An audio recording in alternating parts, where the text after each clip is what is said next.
খাইবারও না, শুইবারও না, মরবারও না, আর চিন্তার চিন্তায় আরও ঘুমে ধরে। সামাল দিবার মতন আমাদের ক্ষমতা নাই।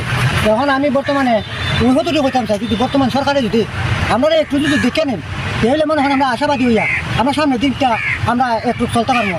আজকে চলে আসলাম আমাদের পরিশ্রমী কৃষক ভাইদের কাছে। দেশ এবং দেশের বাইরে যে যেখান থেকে আমার ভিডিওগুলো দেখেন, আপনাদের সকলের প্রতি আমি কৃতজ্ঞ। কমেন্টের মাধ্যমে আমাদের পরিশ্রমী কৃষকের পাশে থাকবে, সরকারি সাহায্য সহযোগিতার আবেদন জানাবে। আমি বলবো সমস্ত সরকারি সাহায্য যেন সঠিক কৃষকের কাছে আইসা পৌঁছে, সেই দিকটাতে যেন ভালো করে নজর দেওয়া। দর্শক, ভিডিওটি শেষ পর্যন্ত দেখেন। আমি আজকে সরাসরি কৃষকের সঙ্গে কথা, এক সপ্তাহ পানিতে তলিয়ে যাওয়ার পরেও এই ধানটা কেটে কতটুকু লাভবান হইতে পারছেন আমরা আজকে কৃষকের কাছ থেকে জেনে নিব।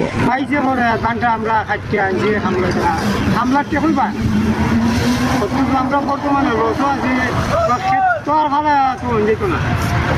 ওই যে আনন্দ লাগতেছে, মনটা একটা বুঝার লাগে আগে আমরা খাইও খাওয়ান তো লাগবো খুরাকের লাগে, ওই ধানটা আমরা আনন্দ লাগছে। আমাদের এই চাচা একজন কৃষক, বৃদ্ধ লোক, বয়স্ক লোক, উনিও কষ্ট করে যাইতেছেন, কারণ খামলা পাওয়া যায় না। উনার পেটের দায়ে খাইতে তো এটা যদি না তুলি খাইবারও না, শুইবারও না, মরবারও না, আর চিন্তার চিন্তায় আরও ঘুমে ধরে না। আমরাও খাইবার চিন্তায় ঘুমে ধরে না। আমরা কি আলে গন্ধ হয় আর কি, এর ফলে তো পেটের দায়ে খাওয়ান লাগবো। আমার বাবুরিয়া রবীন্দ্র ফুল গ্রাম আমার বাড়ি। আমার 6-7 টাকা ক্ষতি হয়েছে, এইভাবে ওই ফসা ধানে গেরা উঠছে। এখন খাওয়ার মতো নইব কিনা ঠিক নাই, বন্ধ করে ধানের মধ্যে। আর তোমার শামুক টামুক ভরা জমি আনতে না, বৃষ্টির কারণে আনতে না, এখন আনতে তো বাইক পচাছে। আর এখন কিছু দিচ্ছে দিতেও কষ্ট পাইব কিনা ঠিক না। আর নষ্ট গেছে 6-7 টাকা, এখন খাওয়ার মতো দাম মতো নেই। সমস্ত কৃষকের যে ক্ষয়ক্ষতিটা হয়েছে আমি সমস্ত কৃষককে আমি দেখাইতে পারতাম না। আমার কাছে একটি ভাই আছে, এই ভাইয়ের অনেকটা জমিন ক্ষতি হয়েছে। আমরা এই ভাইয়ের কাছ থেকে জেনে নিব। আসসালামাইকুম। আমার বাড়ি বই রবিবাস বই, আমরা জমি আমার 10-12 জায়গা খালি 2 দিন পর কাটতাম, আমিও কথা তলিয়ে নিয়ে গেছিলাম।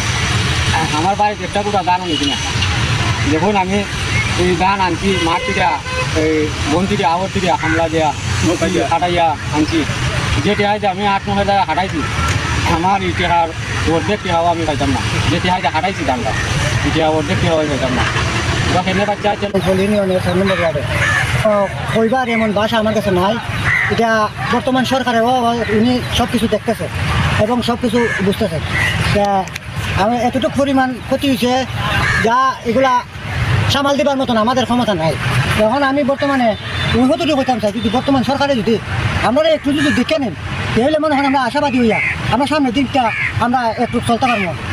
এটাই আমি সরকারের কাছে আমি মনে করি এবং আবেদন করি। আসসালামু আলাইকুম। আমি বর্তমান সরকারের কাছে একটাই আবেদন করবো যে এইবার নষ্ট হয়ে যাক, আগামীতে যাতে এভাবে দুর্ভোগে না পড়েন আমাদের এই কৃষক, সেই ব্যবস্থাটা আগেভাগে নিতেন। ভিডিওটি শেয়ার করে সবাইকে দেখার সুযোগ করে দেবে।